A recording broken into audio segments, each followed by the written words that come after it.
Good evening to you and yours. It is 5:21 on Wednesday, the 27th of August, 10 days out from the start of regular season football in Buffalo between the Ravens and Bills. Preseason is in the rearview mirror.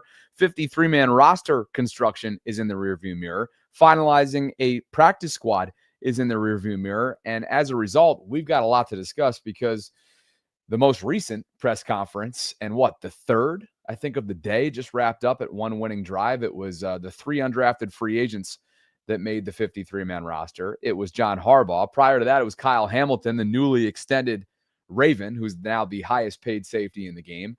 And prior to that, it was Eric DeCosta, who announced that contract extension and also talked about a number of moves made yesterday. Again, the deadline was 4 p.m. Eastern for the 53-man roster construction around the National Football League. So needless to say, we've got a lot to discuss, and this live stream is brought to you by my friends at Primary Residential Mortgage. We've got $100. It's a Fanatics giveaway, courtesy of Primary Residential Mortgage, and it goes directly to Baltimore's team store. Again, that is on Fanatics. Lots of good merch, lots of great merch.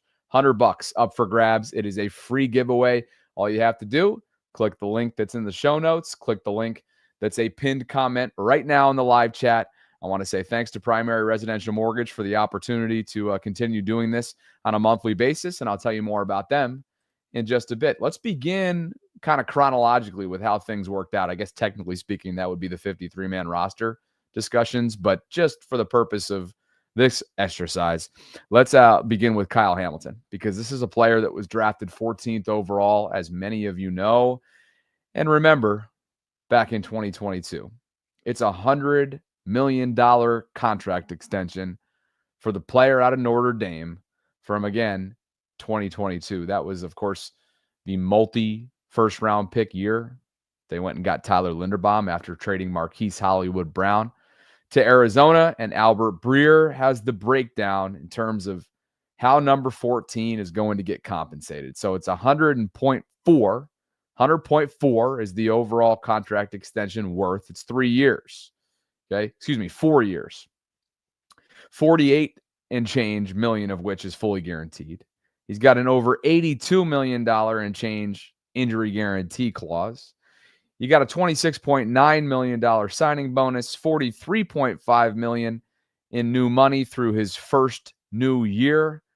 But more importantly, he is in Baltimore for the foreseeable future. He has been paid and paid handsomely. And based on the player that he has been for this team, for this organization for years now, really since the second he showed up to Baltimore, this was a no-brainer. This was something that they had to do. And as a result, this is your highest paid NFL safety in the league. He now stands atop a list, top 5, that includes the likes of Kirby Joseph, Antoine Winfield Jr., Derwin James Jr., and Budda Baker.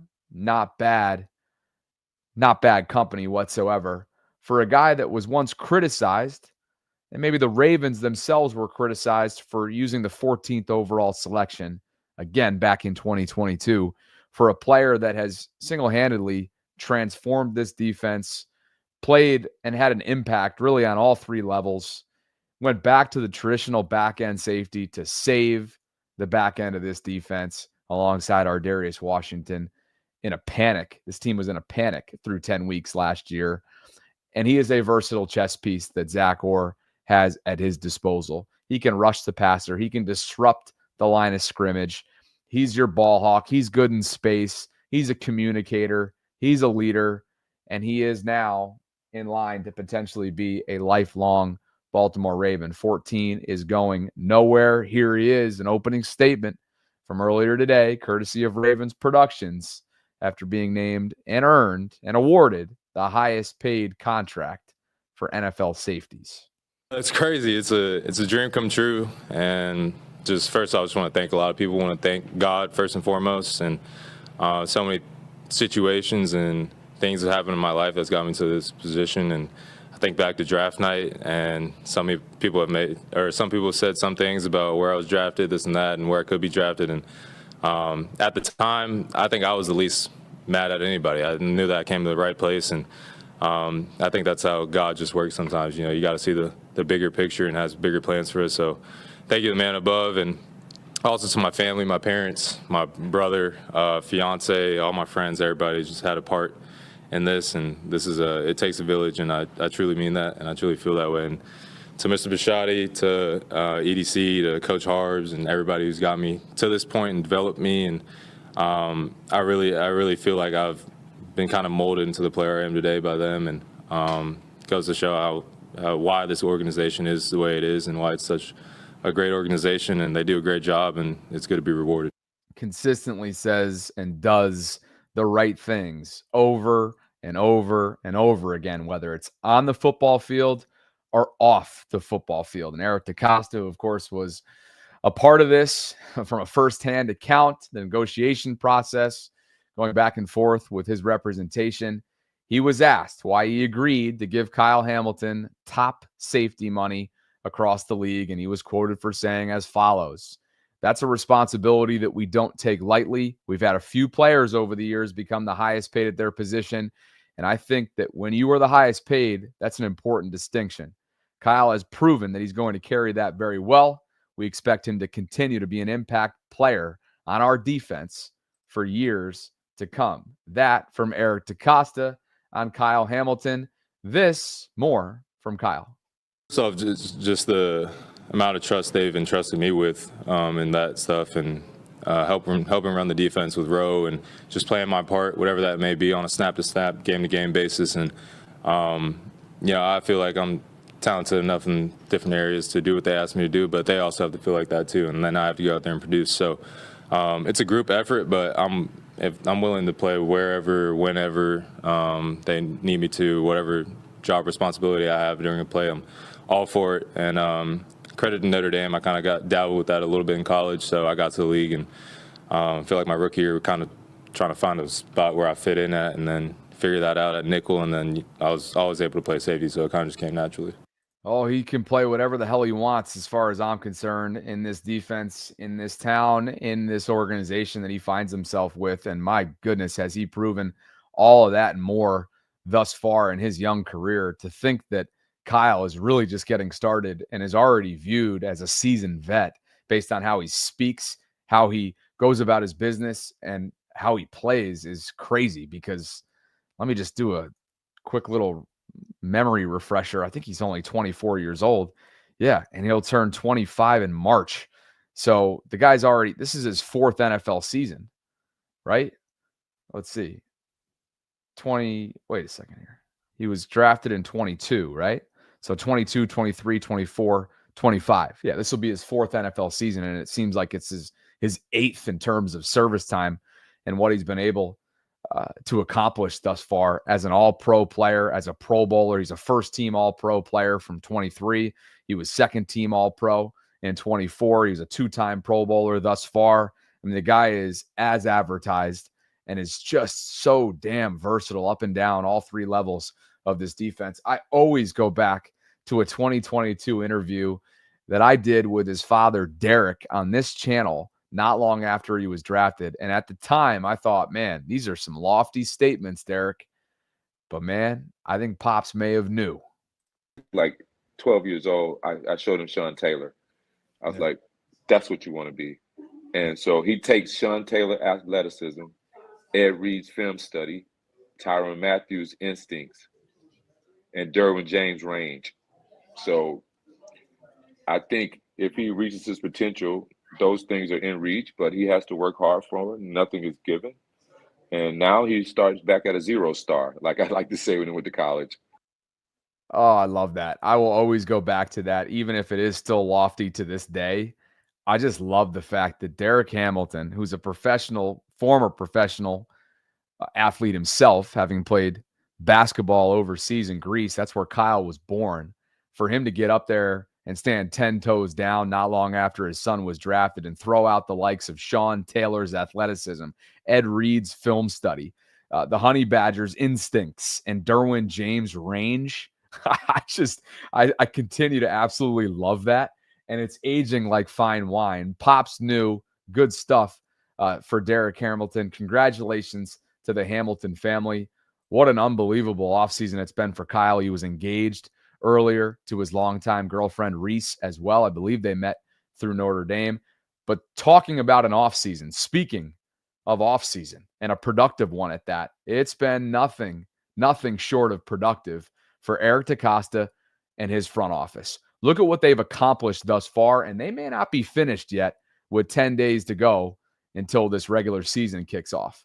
Most recently today, it's 4 years, $100.4 million for Kyle Hamilton. That keeps him in Baltimore for the foreseeable future and maybe sets himself up for a little lifetime Raven status. Derrick Henry, of course, sure, he's 30 years young. No signs of slowing down. 2 years, $30 million. They award him handsomely. He'll be here for the foreseeable future in Lamar Jackson's backfield, meaning each of their longevity will be extended because of each other. Ronnie Stanley, of course, has built himself back up after a brutal, almost career-ending, it felt like at times, ankle injury, multiple procedures. Didn't know if he'd ever get back to himself. He has absolutely been surging. He has had a resurgent 2 years, and he was paid because of it. 3 years, $60 million, took less to remain in Baltimore. Bookend tackles are taken care of for the next several years. Roger Rosengarten remains under his rookie contract in that window, and Ronnie Stanley has been awarded that 3-year, $60 million contract extension. What about Bateman coming off a breakout campaign? He's been healthy for 2 years straight. He was given a 3-year, $36.75 million deal. When you look at the production that he's given them and you look at wide receiver 2 money throughout the league and you start comparing and contrasting, it is a total win for the Ravens, but it's also a win for Rashad Bateman because the Ravens didn't have to award him with anything this offseason, but they did right. They did right. It's like my Canadian voice is coming out. I'm spending too much time on the collective with Cole Jackson. They did right by their former first-round pick. That's exactly what they did in awarding him. Again, 3 years, $36.75. Perhaps Lamar and Linderbaum are up next. But as of right now, it's been a very, very successful offseason for Eric DeCosta and company. And again, week 1 is right around the corner. So that's that. It's Kyle Hamilton that kind of kicks off this live stream. We're going to Super Chats next. Please like the video if you haven't already done so. Subscribe to the channel. Hit that notification bell. Consider becoming a channel member. Bobby Baltimorean channel membership is now available. Would love for you to support the channel by clicking on that join feature. We also have undrafted free agent press conference notes to get into. And I also have $100 to give to you at the end of this month, courtesy of Primary Residential Mortgage and Fanatics. It's Baltimore's team store. And by clicking on the link that I have included in the top of the show notes, it's also right now pinned in the live chat. You can easily enter this giveaway. So comment on the post that you see. If you click on that link, it'll take you to PRMI Mid-Atlantic on Instagram. Dre Dog, just get Instagram at this point. Good God. Tired of hearing you don't have Instagram. I'm sorry. My hands are tied. I'm just passing along, playing messenger here from PRMI. Okay? $100 towards Fanatics, Baltimore's team store. If you comment on the post right here that you see with the hashtag BobbyB and let them know what your dream home looks like, that's step 1. Step 2 is following them at PRMI Mid-Atlantic. Step 3 is subscribing to my channel if you don't already. And step 4, just fill out the Google Forms list so they can easily contact you should you win. You can also just scan the QR code right here to get started. And this is all, again, courtesy of Primary Residential Mortgage. Why settle when you can upgrade? Their Love It and Live It loan lets you stay in the home you love while transforming it into the home you've always wanted. Again, it's the Love It and Live It loan. One loan covers your mortgage and renovations. There's built-in equity. They want to turn your current house into your dream house. And I hope you guys give them a chance. All that information can be found in the show notes below. A special thank you to Primary Residential Mortgage for continuing to support this channel, continuing to make this thing go. And thanks to all 200 concurrents right now for being here. Like the video. Subscribe to the channel if you haven't already done so. Hit that notification bell. Consider becoming a channel member or a gift-giving membership. And let's get to Super Chats before we continue this conversation. My guy, Will, who's chilling right now, first semester of college, syllabus week. Oh, boy, you know what that means. Will, oh, boy, watch yourself, Will. Syllabus week gets a little crazy. At least it did during my college days. We'll save those stories for another time. Will says, what star player do you think we might not sign back? Ooh. Out of all the extension eligible players coming up in the near future, who do I think might get the short end of the stick? Lamar obviously is a total outlier. Don't even put him in as a candidate that would be snubbed from extensions. That would be ridiculous. We're not even going there. I won't even entertain that. Tyler Linderbaum, man. Eric DeCosta spoke pretty highly of him, and they've thought very highly of him, and they feel very strong about the Iowa pipeline. Just ask Marshall Yanda. Just ask, you name it. Jay Higgins is the most recent Iowa product to end up in Baltimore on the 53-man roster. So I don't think it would be Linderbaum. I don't think that they would want to let Zay Flowers walk because of his potential. The first homegrown Raven to be named a Pro Bowler. He goes for over 1,000 receiving yards last year. What star player? And I guess all of a sudden it starts to be like, well, who do you define as star that might be extension eligible? I just had up on the screen who they've already gotten done in recent months. I consider Kyle Hamilton a star.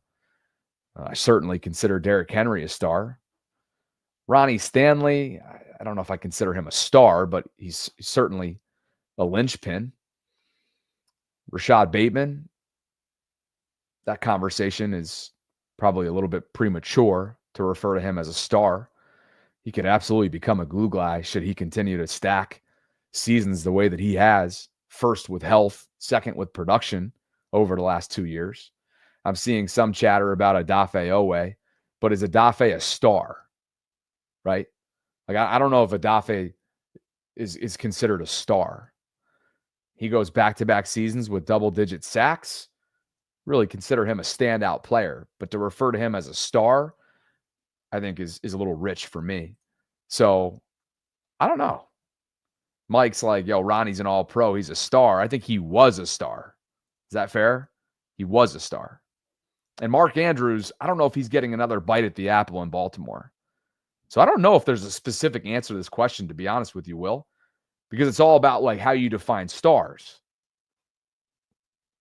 right? Eileen's like Marlon Humphrey. He's definitely not getting another bite, another big bite, that is, like a market resetting top contract at the cornerback position, at least not in Baltimore, I wouldn't think. That's going to be, I would think, Nate Wiggins, or at least I'm sure they have hopes that would be Nate Wiggins. And would you guys feel comfortable after his rookie window closes, letting Zay Flowers walk after what he's shown you through 2 seasons? I mean, he's in line to be one of the all-time Ravens receivers. Derek Mason told me as much. He said he's going to shatter his records. Now, all due respect to Derek Mason, that's not saying a ton when you look at and play the compare and contrast game to other wide receivers around the league. But for Baltimore's standards at this position, in terms of homegrown wide receivers, Zay Flowers got a chance to shatter all franchise records. Richard says, my answer is Odafe, Marlon, Andrews, and it'll be between Travis Jones, Matabike, and also Roquan. But they've already given Roquan a big-time deal, right? And I don't consider Odafe a star. Marlon's already gotten his contract from the Ravens. And Mark Andrews has as well. Isaiah Likely's the guy, but he's not the guy they're going to let walk. He's their future at this position. I don't know if there's a specific answer to this question. They've already gotten their stars locked up. And next up is Lamar and Tyler Linderbaum. That's where I'm at on this. This is good stuff. No disrespect to Ronnie Stanley. It wasn't all that long ago that you guys were dragging him, and now you're calling him a star. I think he was a star. Now he's a standout player that's built himself back up. He's a former All-Pro. He's a former star. Hope he proves me wrong this upcoming season. Tongsley, I missed this. Magenta for the win. It's a $50 super chat from Tongsley. That's a good debate there from Will, sparking a lot of conversation in the live chat. Tongsley writes, and it makes me want to go back to it in a second because there's a lot of chatter right now in the live chat. Tongsley writes, can't help but feel sorry for Micah Parsons. As a PSU grad and football fan, I just love how the Ravens take care of their players. So happy for Kyle. It's hard not to be happy for Kyle. The guy's a consummate pro. He plays literally almost every single position up and down Zach Orr's defense. He has lived up to the expectations that were labeled to him as a former first-round pick back in 2022. He has been durable. He has been just a community member. Says he wants to do a bunch of philanthropy with his new $100 million contract. And I have no doubt that he will do all that and more and be a perennial all-pro player for the Ravens. He is truly, truly a glue player.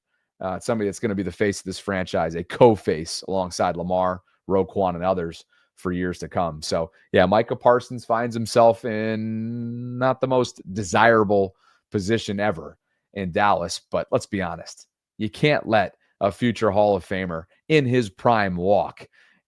As Jerry Jones admitted himself recently, they do a lot of this in Dallas from an operations standpoint, business side of things, for entertainment purposes. And maybe this is just another example of exactly that, prolonging this and literally not negotiating with the player's representation, right? With the player's representative. He wants to negotiate with Micah himself, take the agent out of it. That's not how this works, Jerry. Big O, all of which is in caps, says all of our UDFAs are just good dudes. Congrats on making the team. Can't wait to cheer for them week in and week out, like Roe would say. LOL. That's hilarious. Roe has his phrases, man. He loves it. At the end of the day, right? Week in and week out, in a sense, roll it out on the blacktop highway, wherever. We're going to be there and play. So we should literally make a list of Roquan sayings because there's plenty of them. There's absolutely no shortage of them at all. Let's go back to the live chat for a second. You guys are really interested in this star conversation because Will had this going and he sparked the conversation. That's why Will, I think, should be my producer at some point. Should I give him a little collegiate gig while he's at a freshman year? I mean, why not?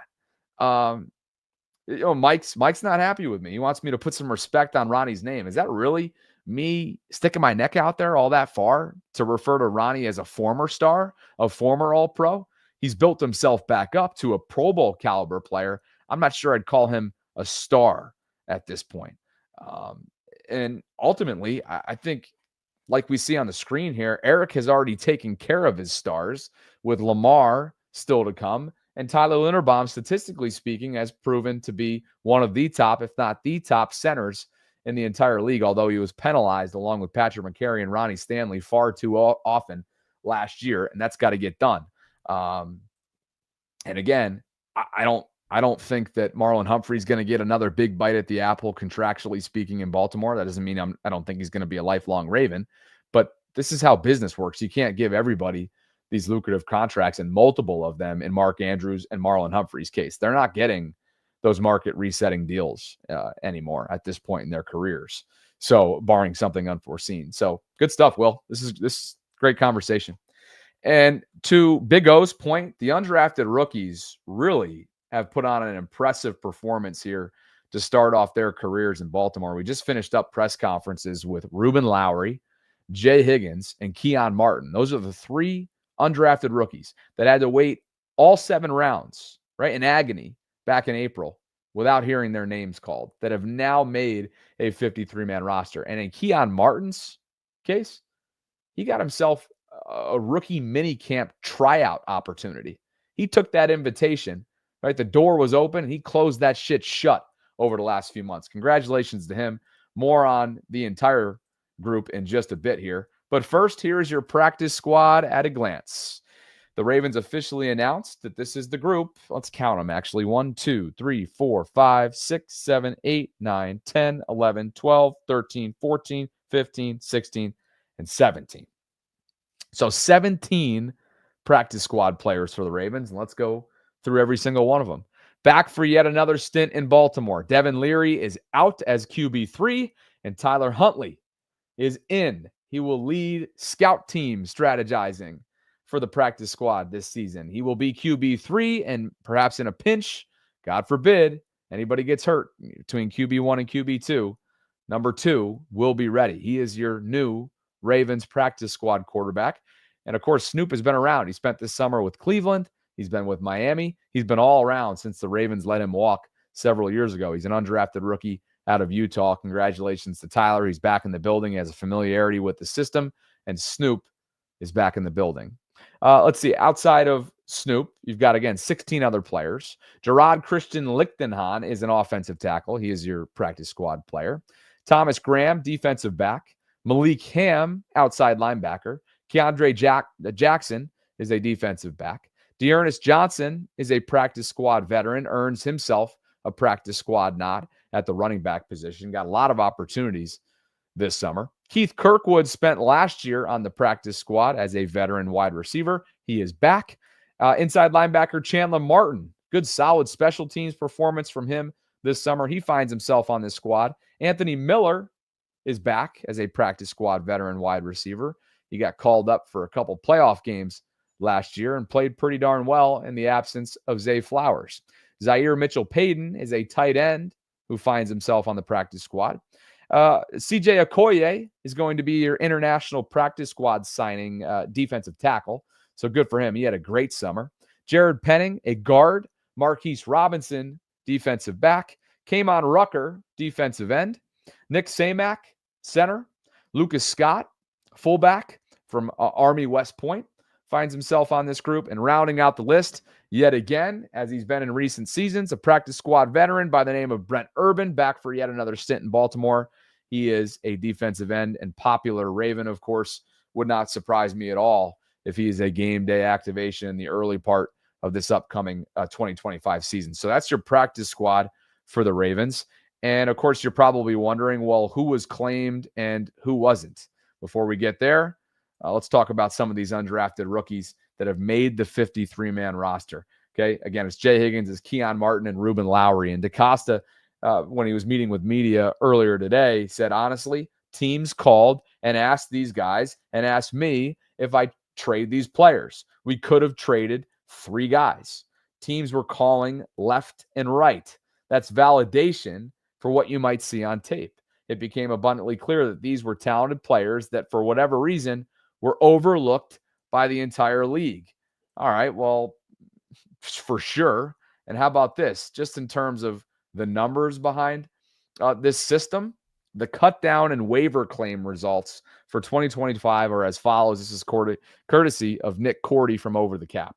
Okay, 608 players were waived in the last 24 hours or so. 29 of those waived players were claimed for a percentage of 4.77. What if I told you that 3 of those 608 players that were claimed, 3 of these 608 players that were waived, right? 608 players were waived. 3 of the 29 that were claimed came from the Ravens. Jalen Armour-Davis, Bo Braid, and CJ Ravenel. Those are your 3 Ravens that spent this summer, and in Bo's case and in Jalen's case, for at least a year. Jalen's been here since 2022. Those were the 3 players that were claimed. Okay? They did not pass through waivers. And the way I think about this, ultimately, so 3 of the 29 that were claimed spent their summers in Baltimore. This personnel department, it's an embarrassment of riches. The Ravens are elite, organizationally speaking, when it comes to cultivating, evaluating, and developing talent. Think about what that number could have been. It could have been as many as 6 had the Ravens not chosen to keep 3 undrafted rookies on this squad. It's an impressive operation that they've got going on. And again, Bo Braid, Jalen Armour-Davis, and CJ Ravenel end up elsewhere. And here are the specifics from Mike Garafolo of NFL Network. Okay? Jalen Armour-Davis goes to Tennessee, as does CJ Ravenel, a Missouri Western defensive end. Of course, JAD, a 4th-round pick back in 2022, perpetually injured over his years in Baltimore. He ends up in Tennessee, their former 4th-rounder out of Alabama, of course. And then, of course, Bo Braid, the undrafted rookie out of Maryland, ends up with the Giants. So Bo Braid, special teamer for them. They wanted him on the practice squad, but the Giants wanted him more. They claim him. Tennessee grabs Ravenel, and Tennessee brings in of course, Jalen Armour-Davis. So not much of a surprise, but I think it's just a testament to, one, how deep this roster is this year in Baltimore, two, just how talented they are from an organizational standpoint, and three, just how really, really fondly they view and highly, in high regard, these three undrafted rookies are that made this opportunity, that made this squad. And we're going to them in just a second because their press conference is just wrapped up. So any questions along those lines? I do have another super chat. Justin Holt says the K-Ham extension is clutch. EDC stays in the kitchen. That's the way we began tonight's live stream, Justin. Appreciate you for being here tonight and appreciate all 300 plus of you. Yes, Troy. Communication goes below the wayside when you're on your third stream of the day, and Celsius is the only thing that can keep you from going down the gibberish route. So thank you for your patience today. And thanks to all 300 plus of you for joining me right now concurrently. If you could, like the video, subscribe, hit that notification bell, do all the things that help make this channel go. Click on the link that's in the show notes and also as a pinned comment right now in the live chat to enter yourself in to a $100 Fanatics gift card to Baltimore's team store.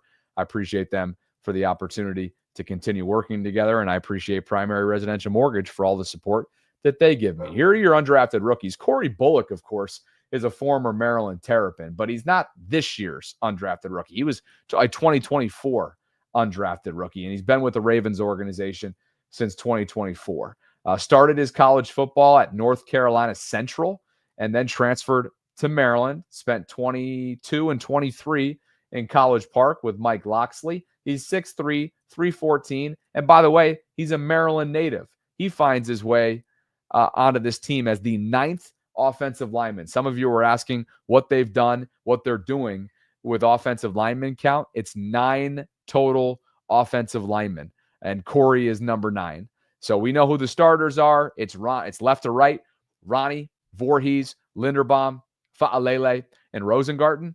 And then we know some of the reserve guys that they have in there ready to go in a pinch, like the Joseph Notebooms, like the Ben Clevelands, right? You can go on and on and on. Carson Vincent's a rookie. We'll see what Emory Jones Jr. is facing right now, being that he's only several months removed from a post-NFL combine shoulder surgery that we learned about today from Eric DaCosta. So, again, some of you that have concerns about the line, I just ask you to think back to this time last year when Eric DaCosta literally told the media that it's going to be a rebuild. It's going to require some patience, and they're going with a youthful movement. Well, it worked out pretty well, and I think they're in much better standing right now than they were a year ago. So that's that. Let's talk a little bit about these undrafted rookies. Again, Keon Martin, Ruben Lowry, and Jay Higgins met with the media, and instead of going through every single one of these press conferences, just for time purposes, let's hone in on Jay Higgins, number 49, the inside linebacker, potentially weak side linebacker that could be competing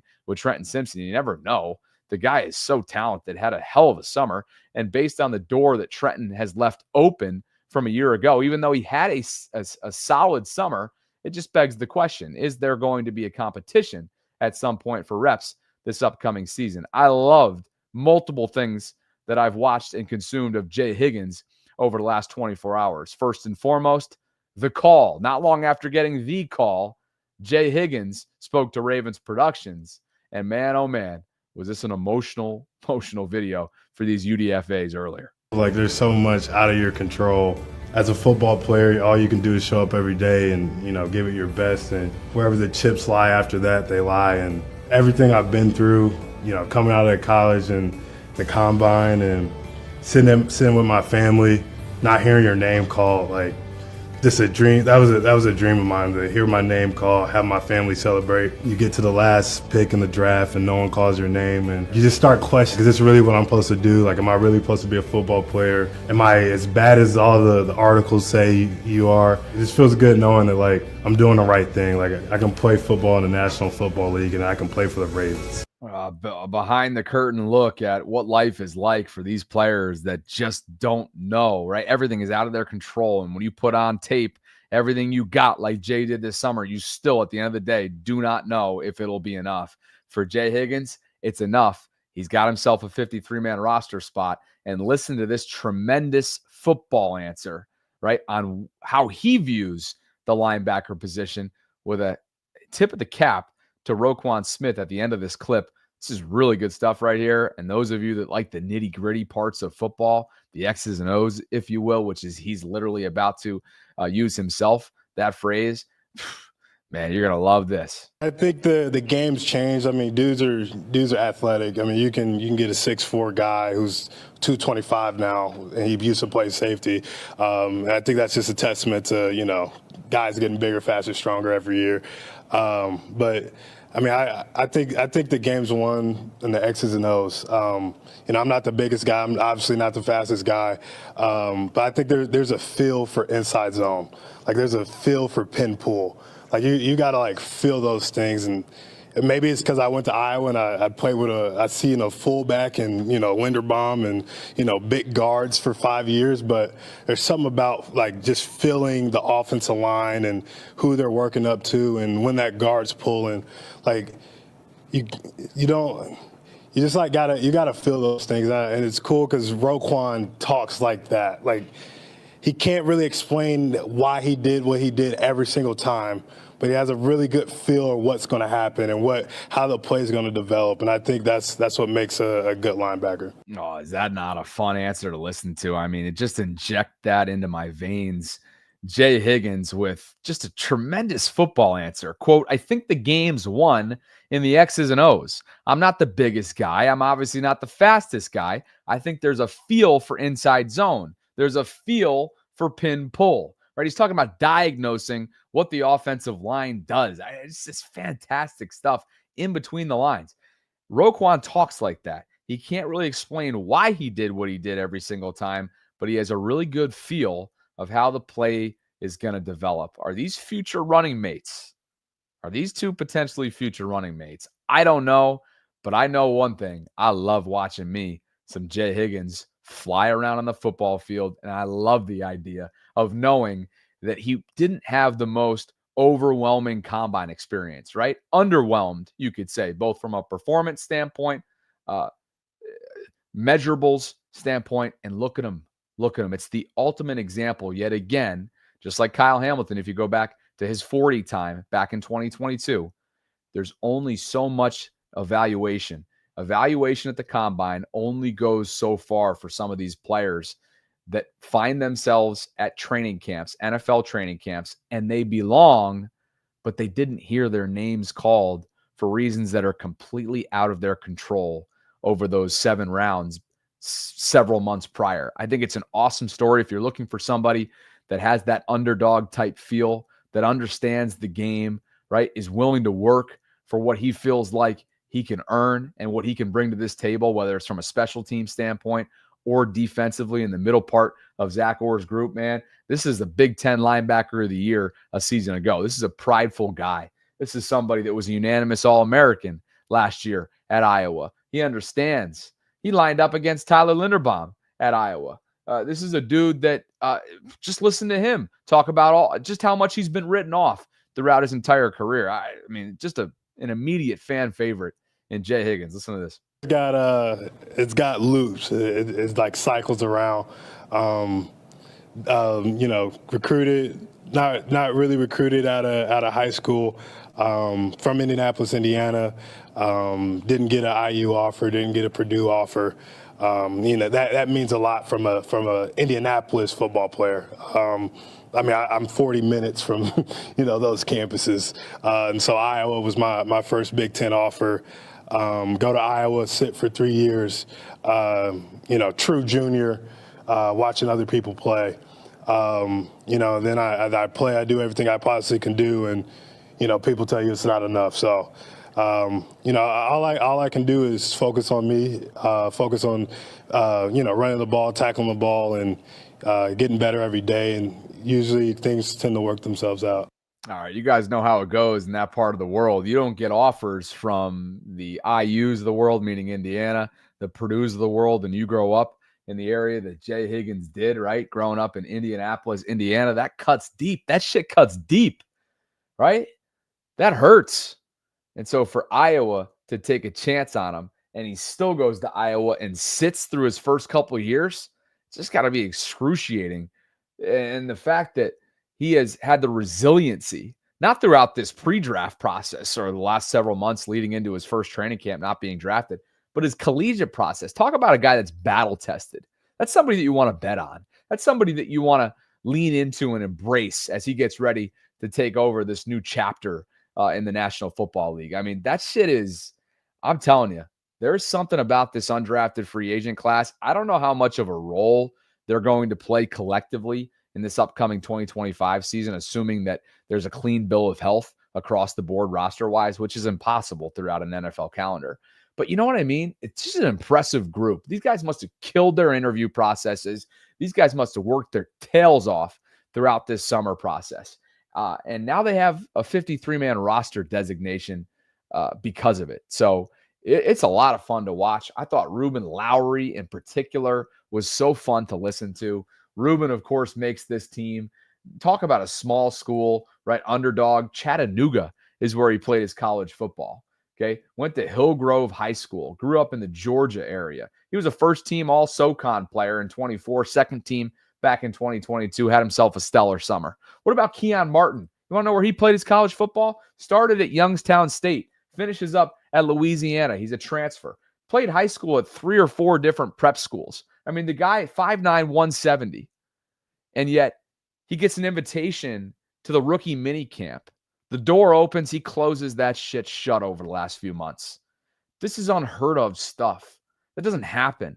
You get a random invitation and you turn that into a 53-man roster spot on this team because of your special teams play, because of your play on the back end. It's a lot of fun. And I think it's a testament. Again, 21 of the last 22 seasons, this Ravens organization has had at least one undrafted rookie make the 53-man roster. Last year, it was Bo Braid. This year, they've got 3 on the defensive side of the ball alone. There's still guys in the building that have been that, like Pat Ricard back in 2017, Zach Orr, who's now a defensive coordinator. So it's a tremendous story, and I can't wait to continue to watch how these careers unfold in Baltimore. I don't know if all 3 of them are going to end up here for the foreseeable future. That's probably a long shot just based on the statistical game, the numbers game. Look at Bo Braid. He was a great special teams player for them, hard hitter. He ends up with the New York Giants, right? Claimed, bang. It's a numbers game ultimately, and it speaks to what this personnel department has put together. It's truly, this is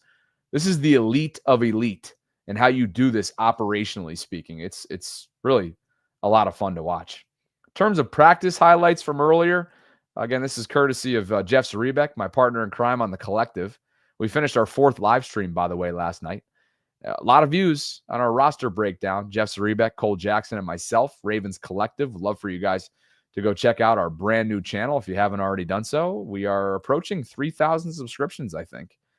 Matter of fact, over 2,300. So not quite approaching it, but I would love for you guys to check it out if you haven't already. Tyler Loop was kicking at the stadium at M&T Bank Stadium today, trying to simulate what it's like several weeks from now when the Browns come to town and he is kicking regular season football in Baltimore. So he wasn't injured. He was just at the bank during practice. Jake Hummel's got a hand issue that he's dealing with. Jair Alexander, they continue to be very careful with him and his knee. He has not practiced since August 9th. And I wonder if week 1 is in jeopardy for him. They're being very tight-lipped about it. Isaiah Likely continues to rehab that foot just a few weeks back, or I should say removed from that foot procedure. In Isaiah's case, yesterday we learned that he is not viewed as an IR candidate, meaning they think he can be back within the first 4 weeks of the season.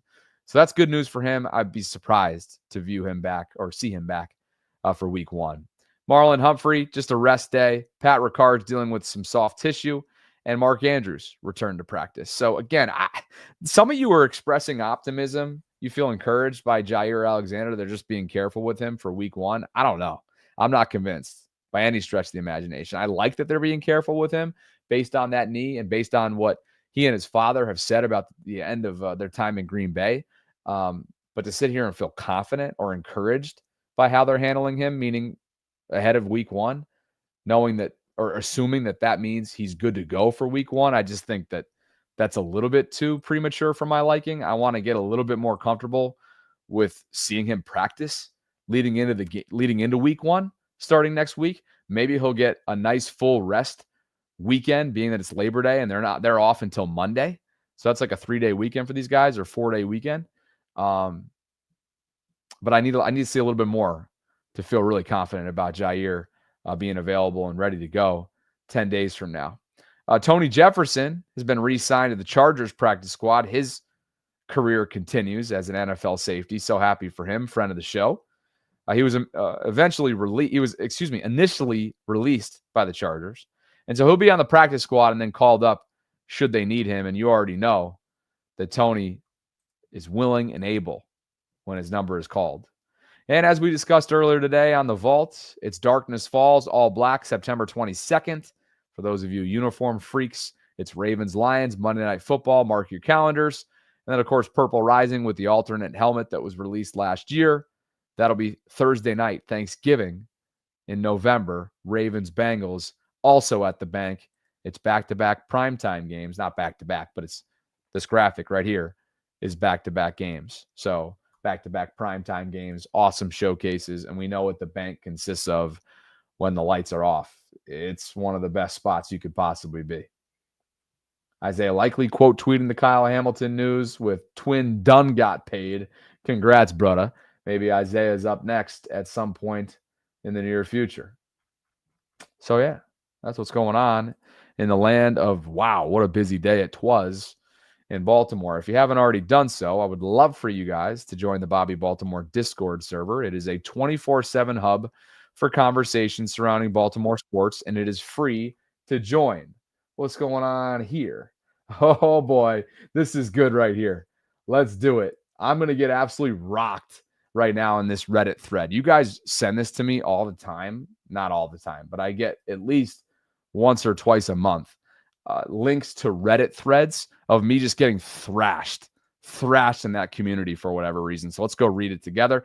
If you guys would like, there's a lot more that's going on besides just Reddit threads on me, torch jobs, if you will, in this Discord community. It's a great community of almost 1,000. We're well over 900 and hopefully going to get to 1,000 members at some point in the near future. But we talk everything from football to baseball to Maryland athletics across the board to Bobby After Dark. You already know what that's all about. Maybe 52-year-olds that I match with in the Florida area. But again, it is free to join, and it's 24/7 hub for conversations surrounding Baltimore sports. The link to do so has just been dropped into the live chat. You can also find that in the show notes.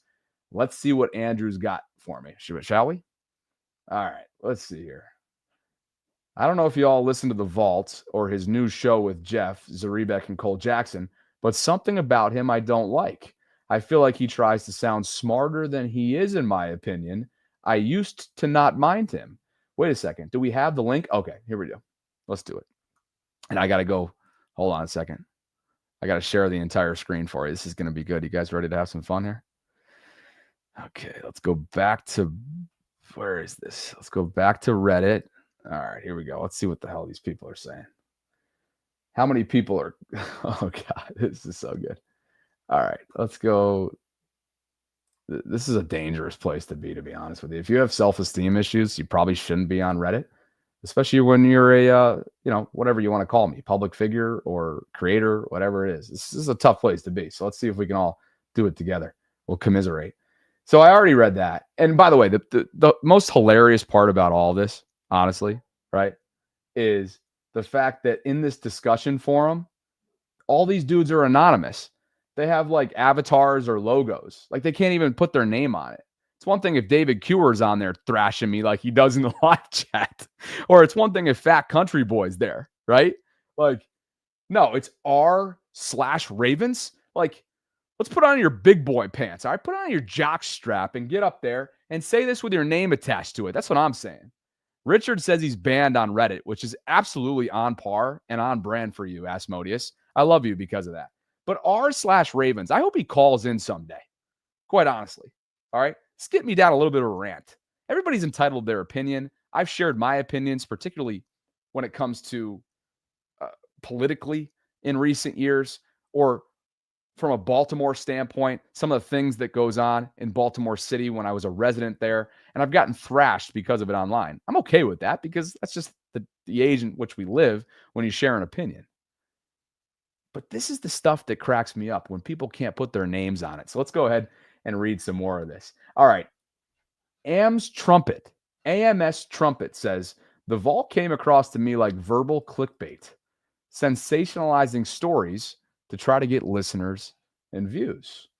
OK Sand says, and the super chats can be annoying and extremely cringe. You know, the super chats that make this channel go, add to engagement, add to an interactive experience for our viewers. Apparently, they're annoying and extremely cringe to OK Sand. Okay, more from AMS Trumpet. He writes, they fully lost me a few years ago. I forget the exact time, but they were complaining about being disrespected because they didn't get press passes or something for training camp, but then said they did get offered some passes and declined them or something. I forget what the whole deal was, but it was a beggars can't be choosers moment, acting like they're being disrespected for being new media doing podcasts instead of some other form of journalism. But their podcast just reports on other people's news, not really breaking anything themselves. Jay Lucia says, I listened for maybe 8 weeks last season until I came to the realization that 80% of the pod was playing clips from other shows, complaining about those clips, or reading YouTube comments. I am definitely not the target audience.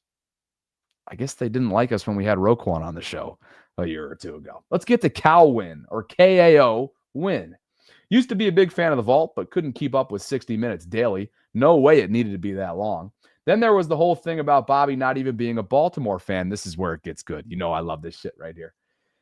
Then there was the whole thing about Bobby not even being a Baltimore fan, even though he brands himself as Bobby Baltimore, something that was given to me, by the way. You guys coined it within my audience, and I decided to embrace it and let it rip.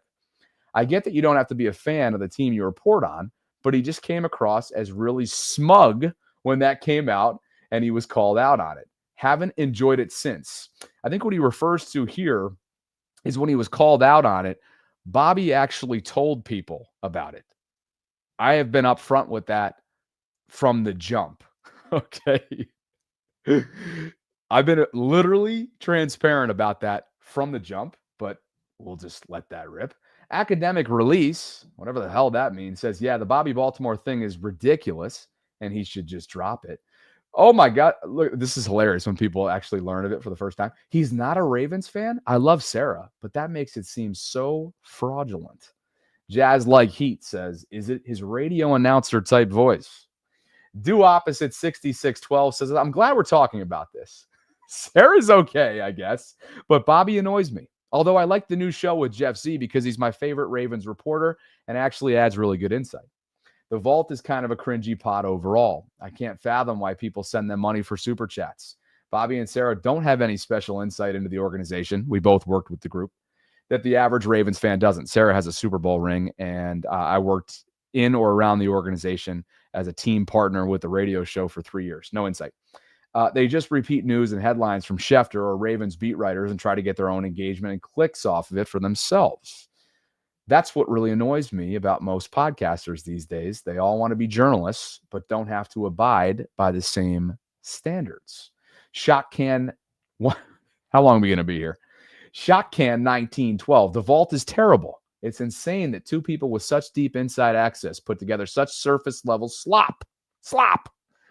Sarah Ellison also just particularly annoys me. I can't tell you how many times I've seen a fan or beat reporter tweet something that goes somewhat viral in the space, and then 20 minutes later, she just copies it verbatim.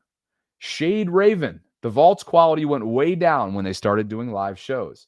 Never liked Bobby, and his interactions with other content creators has proven me right.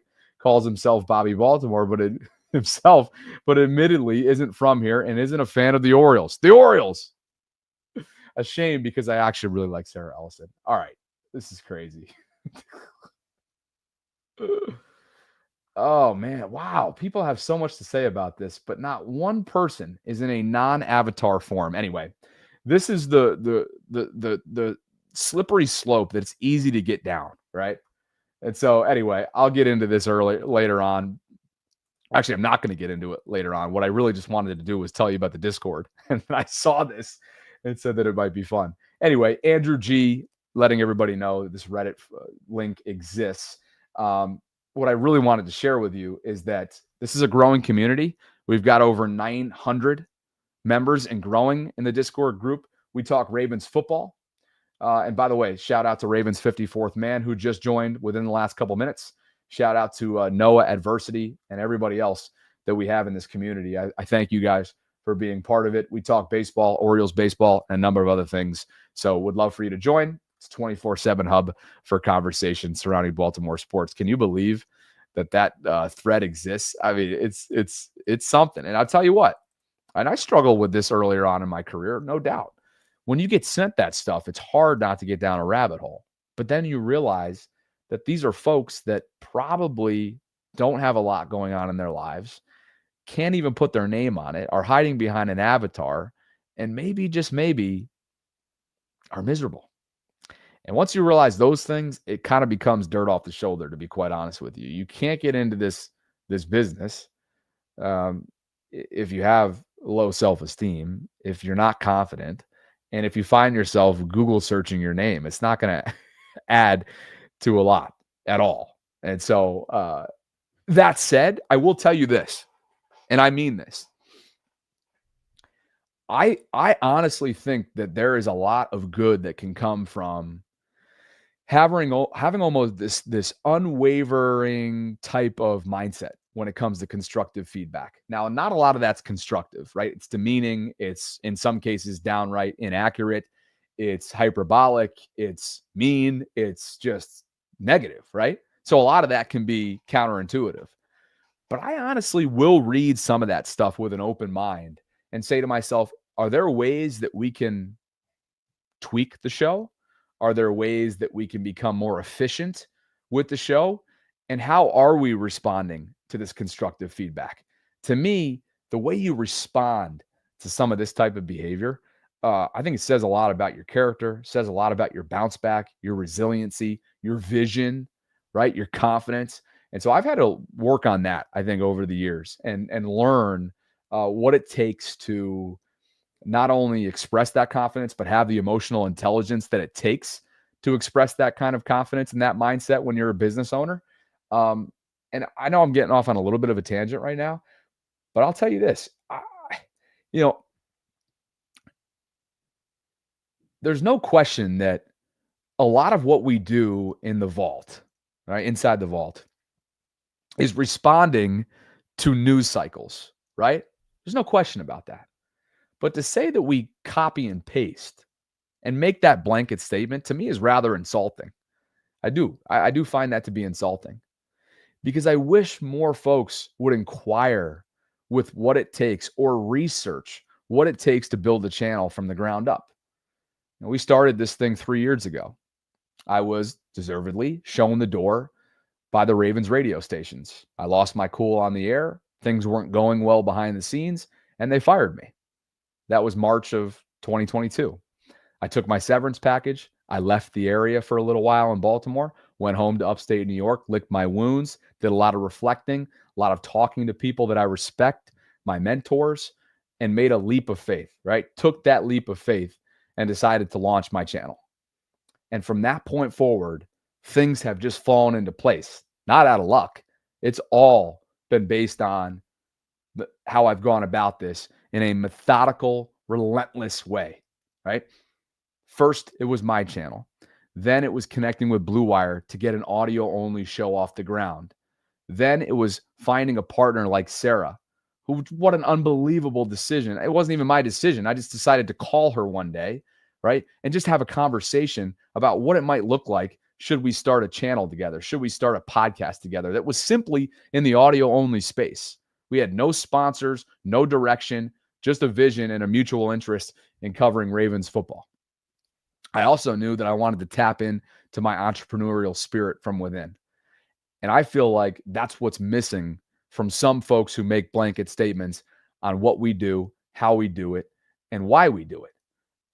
The amount of hats that we wear to build this business, to make it sustainable, to live off of it, and to now be in a position where, because you guys are allowing us the opportunity to take it to the next step, take it to the next level, is incredibly satisfying. It really is. We've gone from a show that had no sponsors and no subscriptions in the YouTube space to 3 years later be maybe a few months out by the end of this season to reach 30,000 subscriptions on the vault. I've got 25,000 here on the Bobby Baltimore side of things. And as you guys have known, I've cut back significantly over the course of this offseason so I can pour more energy and time and my heart into the vault. I sell for us. I've built pitch decks for us. We've brought in an editor. We've made our first hire back in March. It's been an incredible, this opportunity has brought me to different places and different partnerships that I never would have had in radio. I never would have had them been put in front of me. And so I'm just incredibly inspired by where things are headed.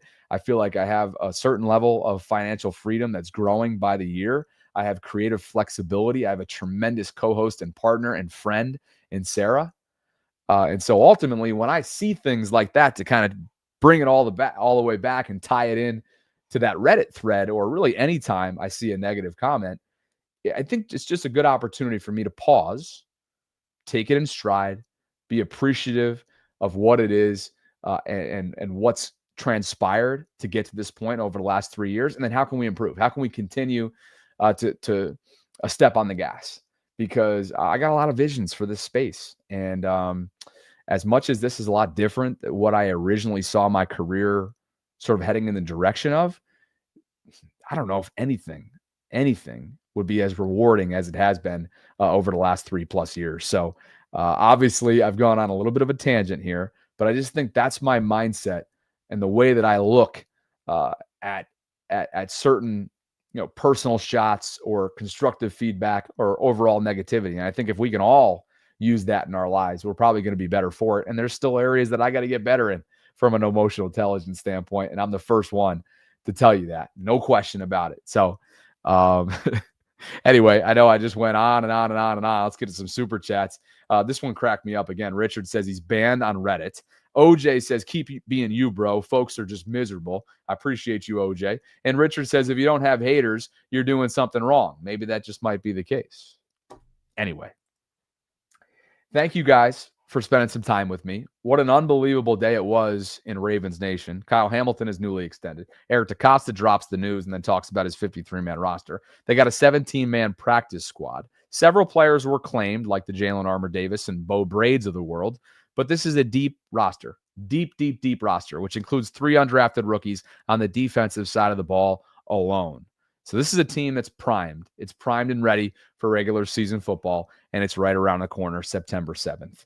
Guys, if you could on the way out, subscribe to the channel, hit that notification bell. Would love for you to become a channel member and or give membership. Just consider that.